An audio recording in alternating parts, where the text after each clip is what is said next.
Sabi ni Roy biglang nagising sa ospital. Wala siyang maalala tungkol sa halik kagabi. Sa oras na ito, ipinagtapat ni Aiso na may gusto siyang lalaki sa kanyang ina. Sinabi niya na siya ay nasa isang mahirap na sitwasyon. At nagkaroon ng sama ng loob. Ngunit sa ilang kadahilanan, nahuli ako dito at hindi makalabas. Mabilis siyang pinigilan ng kanyang ina. Dahil natatakot siyang magdusa ang kanyang anak. Iniisip din ni Aiso kung itutuloy o titigil. She-flip ang barya at kung ito ay dumating sa ulo. Siya ay titigil nang hindi inaasahan ito ay ulo.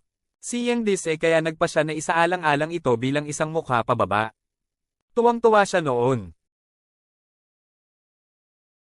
Agad siyang tumakbo para sabihin ng pub ni Roy. Nang makita siya nito ay nahulog na ang loob niya sa kanya. Kaya nagpa siya siyang maging manager ng restaurant.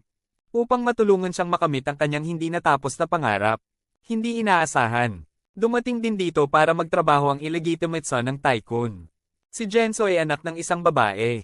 So madalas siyang inaabuso ni Jinwon. Ang ina, dahil sa pagsunod sa kanyang kalaguyo ay iniwan si Jensu. Pinalayas din siya ng galit na presidente. Sa loob ng maraming taon si Jenso ay namuhay na parang ulila. Kailangan niyang gawin ang lahat para mabuhay. Nakita kasi niya ang kabaitan ni Cyroy. Gusto niyang pumasok sa trabaho para sa kanya. So may 5 tao ang buong restaurant. Sabi ng isa, hindi kailangan ng maliit na restaurant ng manager. Pero oo, napakabilis. Itinuro ang mga puntong nagpabagsak sa restaurant. Una ay ang mga tauhan na may hawak na pagkain sa kanilang mga kamay. Like this madudumi ang mga customer. Ang menu ay walang mga tipikal na pagkain. Na nagpapahirap sa mga customer na pumili. Walang background ang restaurant. Para mag-check-in ang mga customer.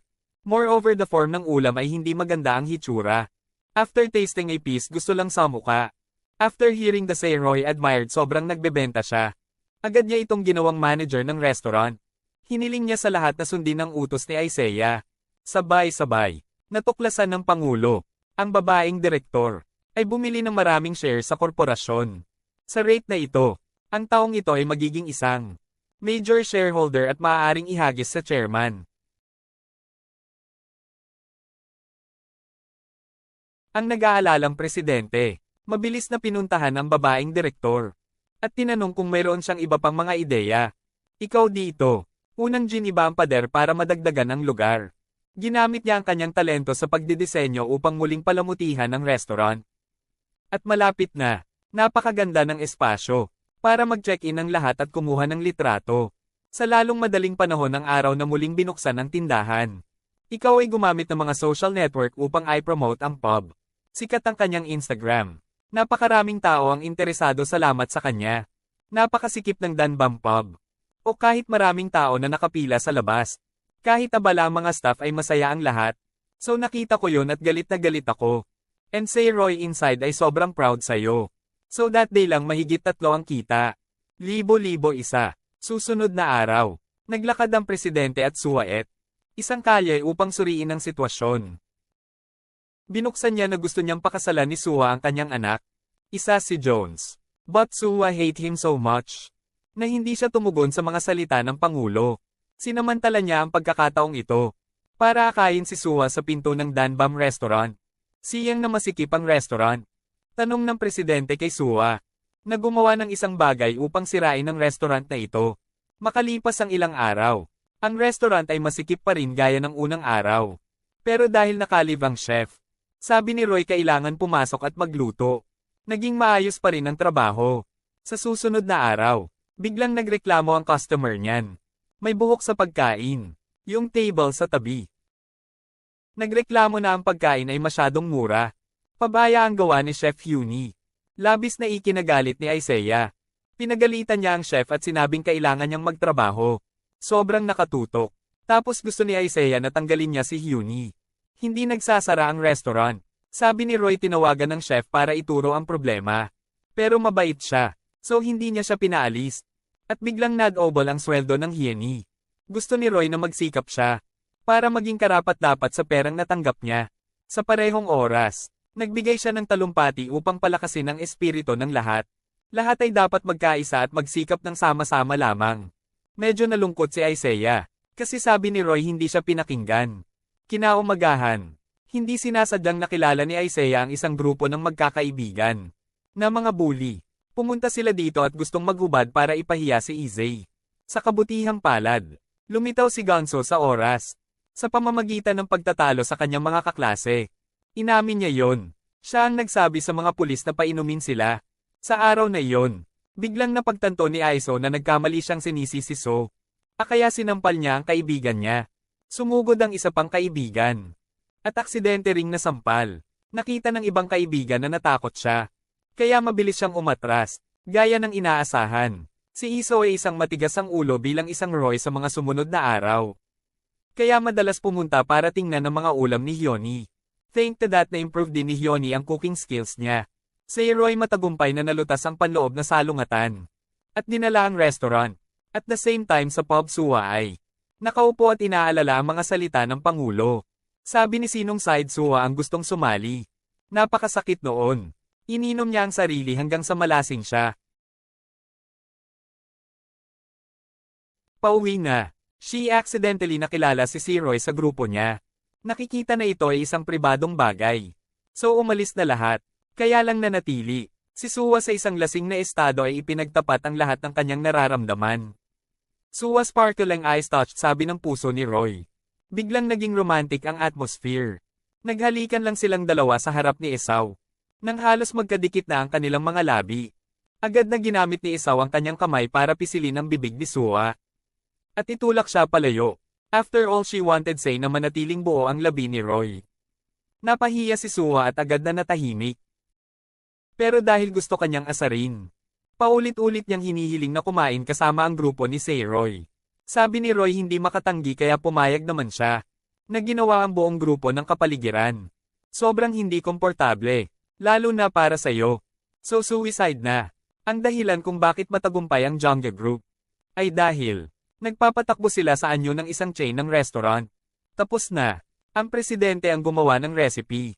Kaya naman naging successful agad sila. Agad namang nagpahayag ng wish si Roy. Sinabi niya, gagawin niya ang Danbam Restaurant sa isang mas malaking franchise chain. At pangkat ng Jangga. Narinig ito ng lahat ay labis na nasasabik.